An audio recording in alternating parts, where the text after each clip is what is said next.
Today is January 25th, 2023. I want to talk about the ongoing conflict in Ukraine, and I also want to talk about another instance of U.S. interference, this time in Myanmar. I'm going to start with Russian military operations in Ukraine and the West's desire to escalate this.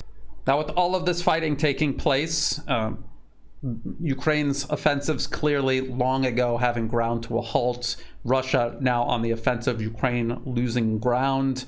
And remember, at the same time, every single month, Russia carries out several missile and drone strikes targeting the infrastructure of Ukraine, degrading the power grid. While all of this is taking place, you have articles like this from the BBC. Top Ukrainian officials quit in anti-corruption drive. It says a top advisor, 4 deputy ministers, and 5 regional governors left their posts. And then the article lists the president's deputy head of office, the deputy defense minister, the deputy prosecutor general, the deputy minister of development of communities and territories, the deputy minister for social policy, and regional governors of Dnipropetrovsk, Zaporozhye, Kiev, Sumy, and Kherson. They're all gone. And this follows Alexei Arestovich, an advisor to Ukrainian President Vladimir Zelensky, and dubbed the chief spin doctor of the Ukrainian government. He's gone. And then you had the interior minister and his whole team on a helicopter that crashed, and they all died. So all of that has happened recently. There is a video by the Duran, Alex Christoforou, and Alexander McGregor. They go into detail on that. I'm not going to go over that again. They did an excellent job. The link to that video will be in the video description below. But essentially, they're talking about the possibility that this is more of a purge. They're calling this an anti-corruption drive in the BBC. Highly unlikely that you're going to do something like that in the middle of a war. Much more likely that this is a purge. A purge by whom and for what reason? The Duran goes over all of the possibilities. No one knows for sure, not yet. In that same video by the Duran, Alex and Alexander go into speculation as to why the U.S. and its allies are talking about sending main battle tanks, where those main battle tanks may actually go, rather than to the Ukrainians, who most certainly are not going to be able to make effective use out of them. And the idea is that they have to stage all of this equipment in Poland anyway. Perhaps it's going to be used by Polish troops, Baltic state troops, an incursion originating in Poland going into Western Ukraine. And I have talked about the prospect of the US, NATO, going into Western Ukraine and creating a buffer zone. I've talked about this since the special military operation began in February last year. This is a possibility that I think we should keep a very close eye on. Again, watch the video and listen to Alex and Alexander go through the reasoning and all of the factors that are leading them to consider this possibility. On the other hand, we have to remember that all of the same problems that face the idea of sending main battle tanks and all of this other NATO armor to Ukraine, all of these same problems existed when the US and their allies sent things like the HIMARS, M270s, and M777 towed howitzers. They had all of the same problems.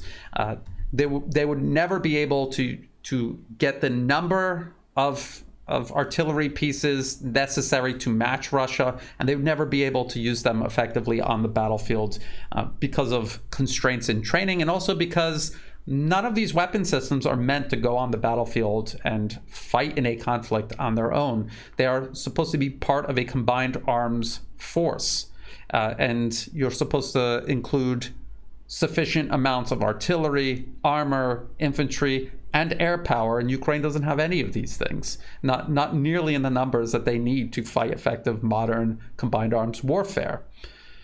But let's get into the topic of main battle tanks. I had said previously that all of this back and forth over Leopards and Abrams, this was all theater, and that eventually Germany would definitely be sending Leopards and the US would most likely send Abrams. Now we have this from the BBC.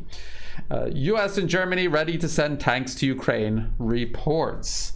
And the article says, U.S. President Joe Biden's administration is expected to announce plans to send at least 30 M1 Abrams tanks. German Chancellor Olaf Scholz has also reportedly decided to send at least 14 Leopard 2 tanks. He is set to speak in Parliament on Wednesday morning. The article admits that it could take months to send these tanks. Yes, at a minimum, it will take months to train Ukrainians on the rudimentary operation of these vehicles, create the supply chains necessary to sustain them on the battlefield, at least. And that's just to get them rolling on the battlefield and possibly firing their gun in the right direction.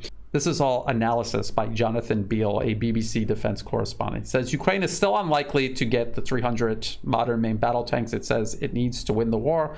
I wouldn't bet on that. I think they're going to continuously increase this number.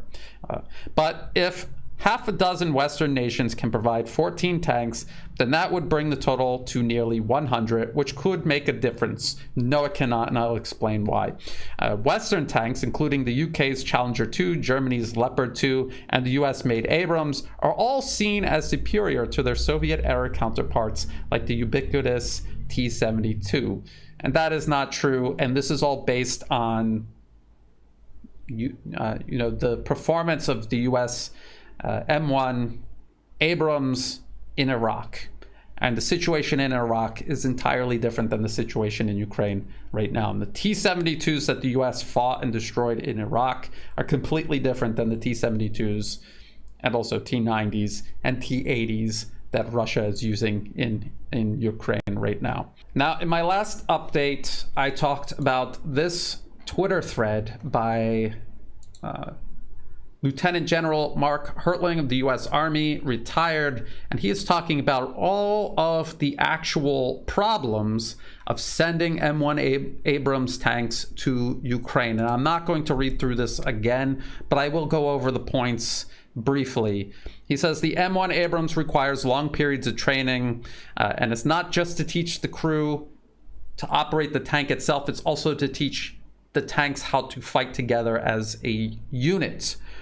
He says the M1 Abrams requires the most training among both NATO and Soviet-era tanks in terms of firing the main gun. And the M1 Abrams driver needs a lot of training because a poorly trained driver is going to destroy the engine. It is a multi-fuel turbine engine, and once you break it, you have to replace it, which is not a trivial task on a battlefield in eastern Ukraine or western Russia, depending on your point of view. Now, regarding maintenance, he points out that you cannot just have a Ukrainian jet engine technician work on an Abrams engine just because it's a turbine engine. He points out that you have to have an experienced and certified technician that has knowledge and is certified specifically on the Abrams engine. And he points out that it's true that Iraq and Saudi Arabia operate M1 Abrams tanks, but Iraq had a 5-year training program before they began using them, and Saudi Arabia had a 7-year training program. As I've pointed out many times before, it takes years to properly integrate a heavy weapon system like this into your military. It took Ukraine years to integrate the Bayraktar TB2 drone into their military, and it still made no difference. We don't hear about TB2 drones anymore. Now, in another video by Alexander McCurris of the Duran, and again, it will be linked to in the video description below, he talks about this article from 1945, Ukraine won't get Leopard 2 or M1 Abrams tanks, does it matter? This is by Lieutenant Colonel Daniel Davis, so another U.S. military officer with experience specifically in armor. And well, Now we learn that Ukraine is going to get Leopards and Abrams, but he describes all of the problems that Ukraine is going to face trying to use these, and why they're not going to be as effective as people seem to think. He says, will these high-tech tanks, if Ukraine eventually gets them, transform the Ukrainian armed forces into a modern force that can drive Russia out later this spring? The chances aren't as great as many believe. And then he says, in Desert Storm, US M1A1 Abrams tanks wiped out Saddam Hussein's fleets of Soviet-made T-72s, and again, the American Abrams-led invasion in 2003 revealed the T-72 was no match for US tanks, and truly the American tanks were witheringly successful. During Desert Storm, for example, the US and its coalition partners destroyed more than 3,000 Iraqi tanks. Saddam's armored forces, however, did not destroy even a single Abrams tank. It is understandable then why anyone would want to have an Abrams or equivalent tank, especially when it has proven so effective against exactly the type of tanks Russia has. And Alexander in his video points out that the T-72 tanks in Iraq during these two conflicts he mentions are completely different than the T-72s that are being used in Ukraine right now by Russia. These T-72s have been heavily modernized. They have modern computerized fire control systems, they have night and thermal imaging optics, and they have explosive reactive armor, which is a huge upgrade, a step up from the steel armor that the T-72 was originally designed with, and which was what Iraq had on the battlefield.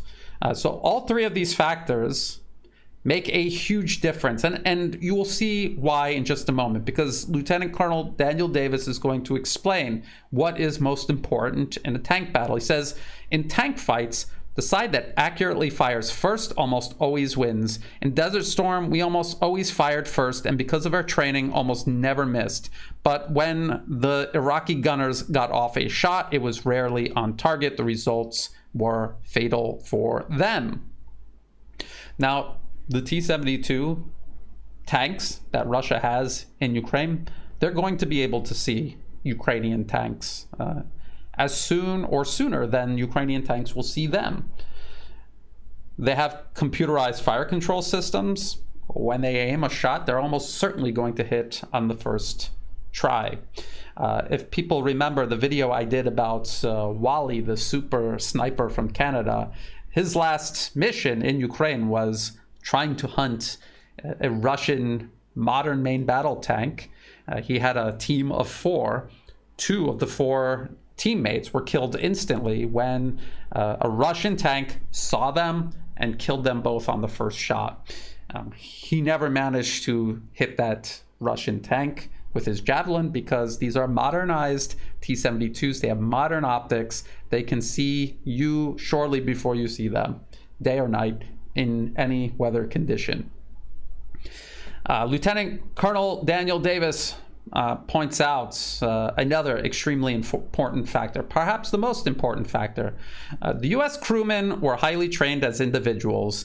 In my unit, tank drivers, loaders, gunners, and vehicle commanders had all mastered their individual jobs, then for more than a year before battle had conducted considerable time training as platoons, then company level, and later we trained in squadron and eventually regimental levels. No one could have been more ready to fight than we were. Think about what he's saying. He's not saying that all of these people only trained for a year and then they were capable of what they achieved. They had already mastered the skills of operating a tank and operating a tank individually along with other tanks as part of a unit. They had already mastered these skills, and then they specifically trained for a whole year for this operation. If you remember the build-ups to Desert Storm and also the invasion in 2003, these were extended periods of time, and the US military used this time to train their forces specifically for the invasion. And then he continues about the Iraqis. This is what he says. Iraq had done virtually none of these things. We later discovered their crew members had minimum training, had rarely, if ever, fired their main guns in training, did very little unit level training, and their maintenance programs, far more important in tank operations than commonly understood, was virtually non-existent. In short, the T-72 operators were poorly trained, while our side was highly trained. And that made a huge difference. Now, this is what he says. Listen to what he says very carefully. Here is a little known truth. If the Iraqis had the same M1A1s that we had, or if we had been outfitted with the same T-72s Iraq had, we still would have won, because ultimately it is the man operating the tools of war that wins, not the tools themselves. Without question, the Abrams is superior in every way to any Soviet-era tank, but without proper training and maintenance, even an M1 can be defeated.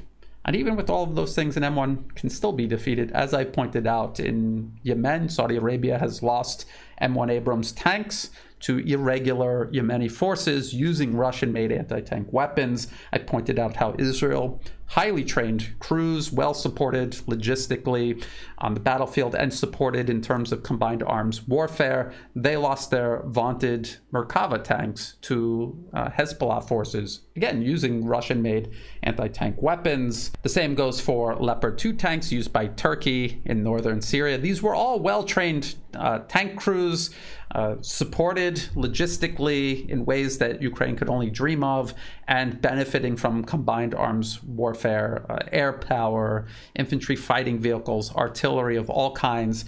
They benefited from all of these advantages, and their tanks were still being destroyed on the modern battlefield by Russian-made anti-tank weapons. Lieutenant Colonel Daniel Davis also says, tanks cannot fight alone or they die, often to anti-tank missiles. And this is something I've talked about many times. These Western weapons were designed to be used in combined arms warfare, not on their own. The HIMARS was never supposed to be running around on the battlefield by itself. The M777 was never meant for the type of mission that the US has thrown it into in Ukraine. US tanks in Iraq, in addition to fighting poorly trained, poorly equipped Iraqi soldiers, they fought with artillery support, air power, and infantry support. They had all of these things working in their favor, and they had trained for this. It was well-rehearsed combined arms warfare that they used against poorly trained, poorly equipped, poorly prepared Iraqi troops. This is not the same situation that Ukraine is going to be using these tanks in.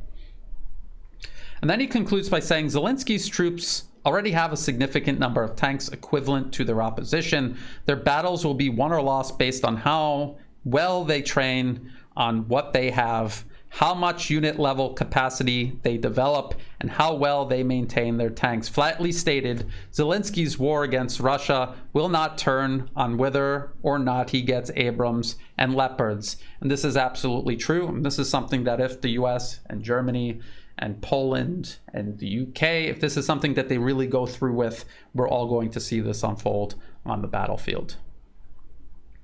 Ukraine is going to use these tanks in the exact same way they've been using their tanks. They rush toward Russian defensive positions. They send as many men and machines as possible toward a specific location. They try to disperse their forces across a wide front so that this massive advantage Russia has in firepower has to be divided and spread out.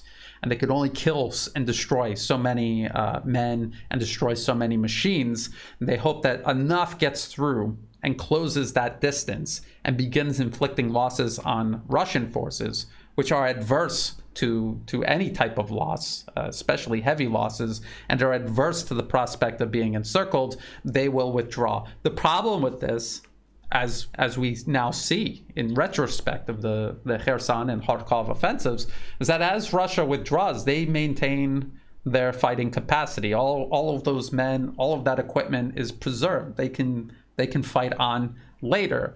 Ukraine, on the other hand, even when they are successful with this strategy, they suffer immense losses. We're talking brigades and brigades worth of men and machines, 5 to 7 brigades around Kherson, 2 to 3 brigades around Kharkov.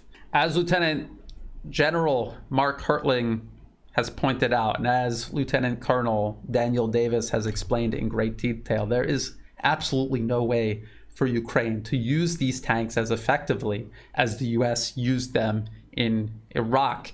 And when Ukrainians go into battle with these Western main battle tanks, they're not going to find themselves in a situation where the factors on the battlefield were so lopsidedly in their favor as the US did in Iraq. In many ways, it's going to be the exact opposite. And this point that Lieutenant Colonel Davis made about how if the Iraqis had our tanks and we had their tanks, we still would have won because of our training.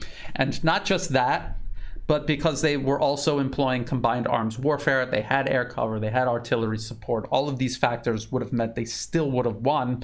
We're actually going to see that in practice if Ukrainians are given these tanks. And let's continue looking at this. Russia ground these offensives to a halt in Kharkov and Kherson. Then, what have they done since then? They've mobilized 300,000 reservists, and they have begun creating huge defensive works in the south and also in the east. Remember this New York Times article, "Defenses Carved into the Earth. Russia is building a vast network of trenches, traps, and obstacles to slow Ukraine's momentum. Will it work?" Well, Ukraine has no more momentum. They're going backwards on the battlefield. And just scroll through, look at the images, all of these lines. These are all trenches and obstacles and tank traps that Russia is laying out. And so they're going to have all of the advantages that they had before, and now they're augmenting it with these defensive works and the addition of 300,000 reservists to man these defenses. It's actually going to be much worse for Ukraine this time, even with these Western main battle tanks. This is from the New York Times. Pentagon will increase artillery production 6-fold for Ukraine. Wow, that sounds like a lot. The Army's top acquisition official says production of the 155 millimeter shells badly needed by Kiev will rise to 90,000 a month in 2 years. So, well, 2 years is a long time for Ukraine, considering what's going on right now on the ground. But 90,000, what does that mean? At 6,000 shells a day, which is what Ukraine claims, at least they had been firing every single day, that's half a month. So, okay, the US is going to make 90,000 a month. Well, Ukraine needs double that just to fire 6,000 rounds a day, which is still much less than what Russia is firing every single day. And that assumes that all 90,000 rounds go straight to Ukraine and not to other places they're badly needed, like for US troops to train with, or US allies who need to replenish their stocks. So this, 2 years, this is a problem that is going to be a problem for years to come. Here's another article from CNN. Ukraine wants longer range missiles as Russia learns from its mistakes. It says Ukrainian officials say the Russians are learning from their battlefield mistakes and making it harder for Ukraine's missiles to hit their ammunition depots and logistics hubs. That's why they say Ukraine needs longer range missiles that can reach inside Russia. Everything is moved to the southern regions through the Crimean Peninsula from logistical hubs in the Russian region of Rostov. Russia's logistics system is 80 to 120 kilometers from the front line, which means Ukraine needs longer range strike systems to target them. So of course, what they're talking about is HIMARS and the M270s and these, they're called guided multiple launch rocket systems, GIMLRs. They're these GPS guided rockets that Ukraine has been using with the HIMARS and the M270s that we were told turned the tide of the conflict. Now they need to turn the tide again. And what this article is also saying is that Ukraine is asking for ATACMS, and this is Army Tactical Missile System, in case you're wondering what it stands for. And it has a range of 300 kilometers. And this is what they've been asking all along. And so we see the US sending M1 Abrams. They said they were never going to send. I have a funny feeling that ATACMS cannot be far behind. I think it's only a matter of time before ATACMS are sent. But here's the problem. If Russia has already adapted to Ukraine's use of these gimlers with a range of 70 kilometers, don't you think that they're going to also likewise adapt to Ukraine's use of a missile with a 300 kilometer range? I think they will. And there's also another problem.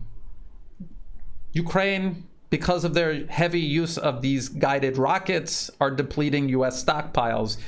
Just like with artillery, they want to expand production of these guided rockets, but that is going to take years to do.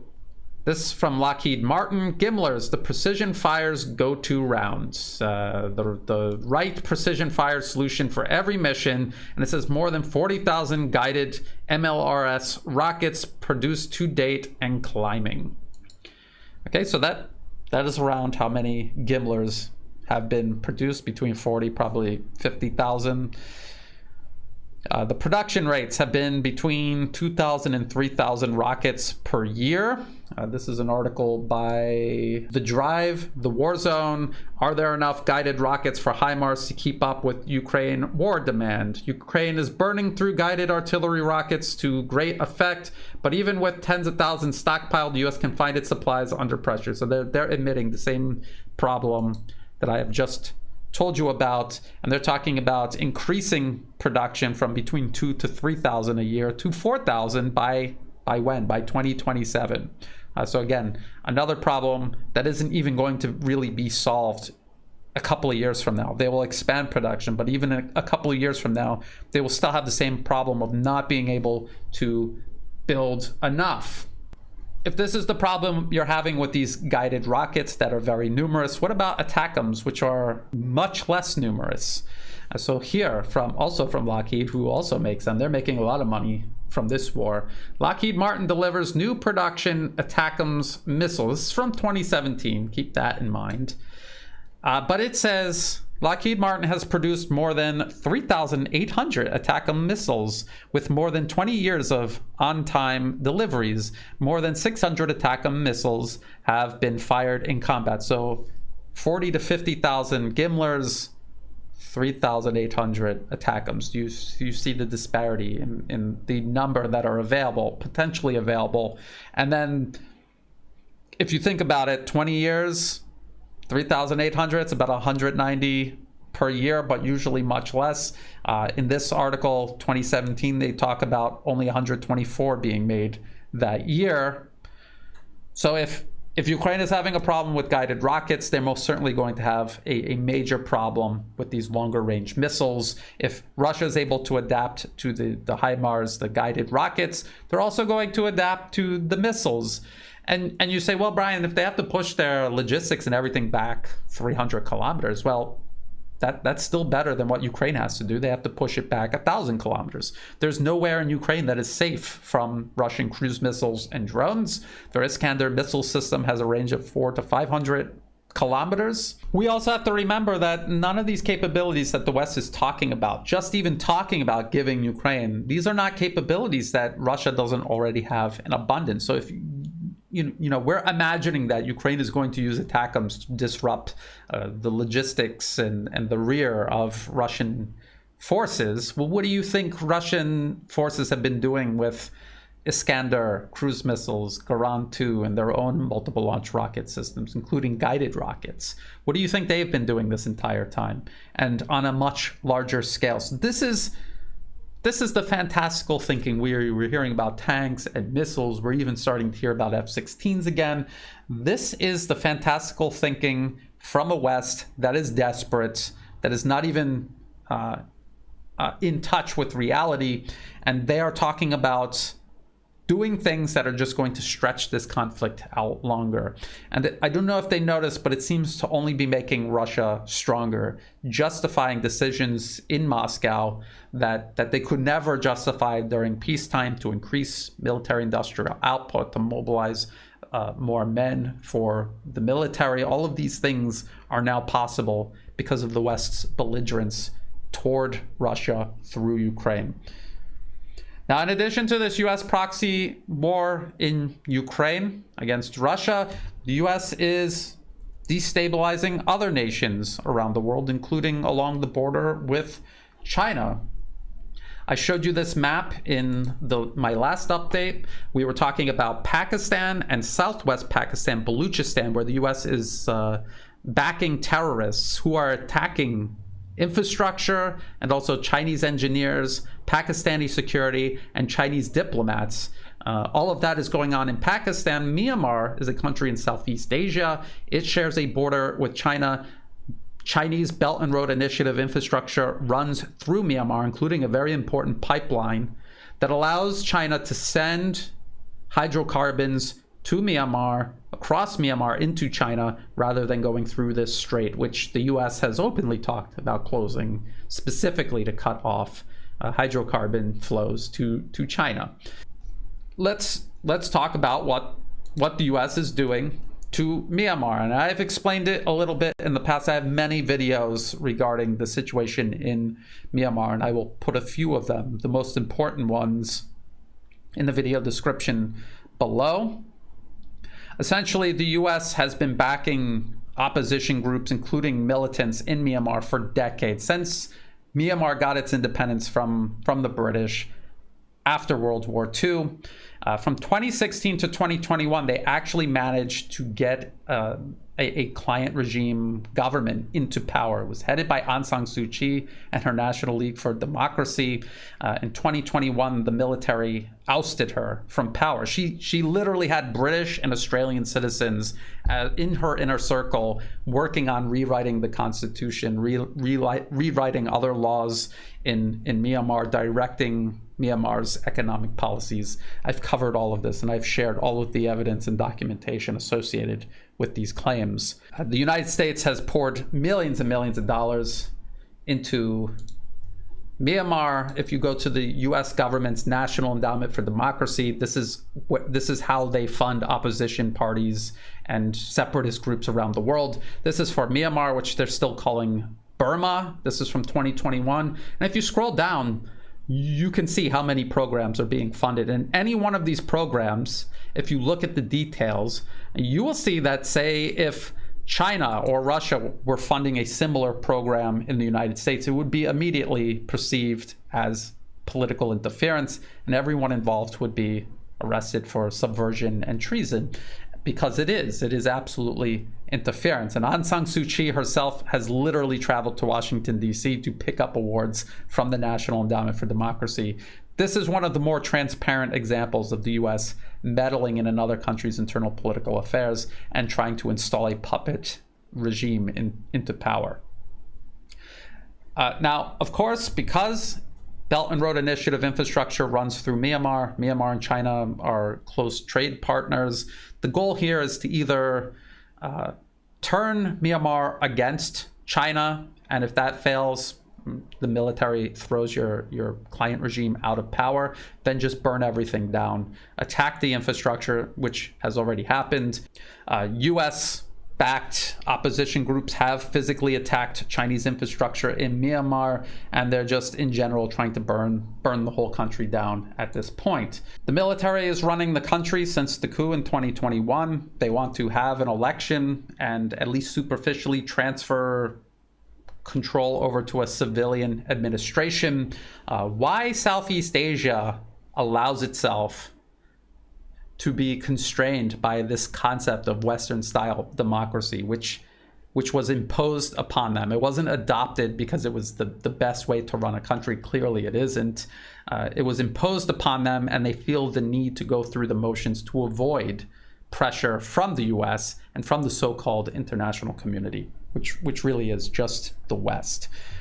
So they are trying to organize these elections. They want to transfer power to a civilian administration, but the US opposition is disrupting this. They are carrying out terrorist attacks against anyone and anything involved in the election. So we have this from Voice of America, US government-funded media.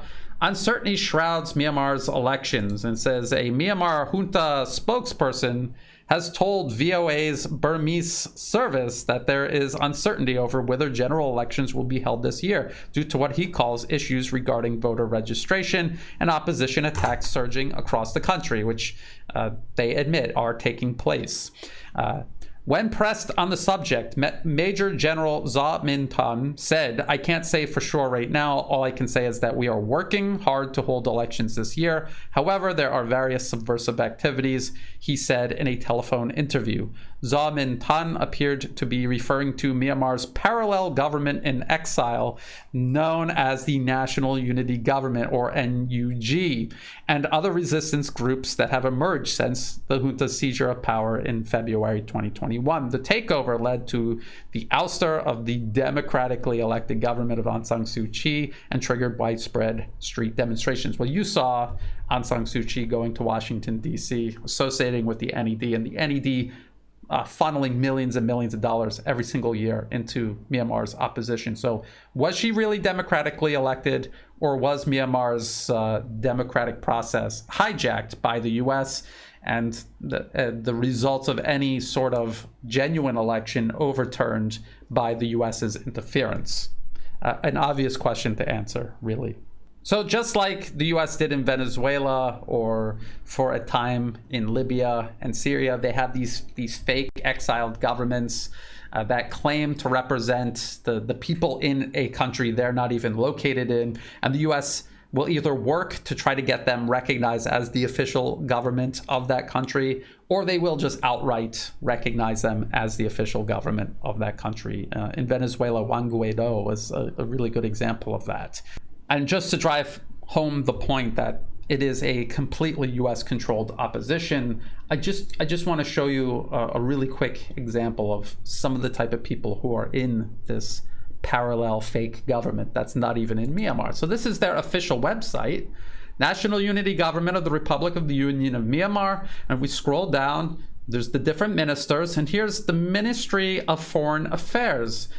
So this is her bio on the official website of the NUG, and they talk about her being a fellow in the Reagan Facel Democracy Fellow Program of the National Endowment for Democracy. That's what they admit in her official bio on the NUG's website. And then if you cross-reference that, you will see that on the National Endowment for Democracy's website, there is a whole page dedicated to Miss Zin Mar Ang. And if you read her mini bio here carefully, you will notice that she co-founded the Yagun School of Political Science, an NED-funded institution that educates young activists in the values of democracy. I mean, educates people in Myanmar to vote the way Washington wants them to vote. This is how transparent U.S. meddling in Myanmar is. It's never mentioned by articles in Voice of America or the BBC.